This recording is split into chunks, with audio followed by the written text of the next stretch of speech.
Let's go ahead and open up the hatch. Now the process is the exact same for the left and right side. I'm just going to show you on the right side. You will need to get a flathead screwdriver for this job to be able to get that cover off. Get the screwdriver, put it right in that slot there, and then pry the cover off. And off it comes.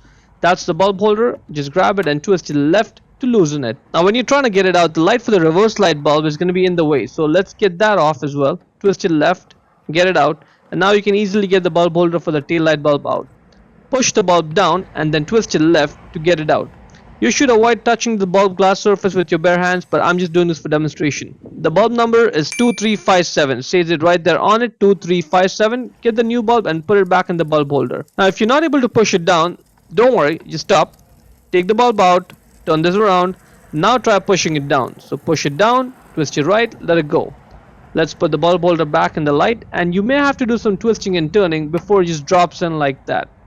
Good. Only now you'll be able to twist it right, and now let's do it for the reverse light bulb as well.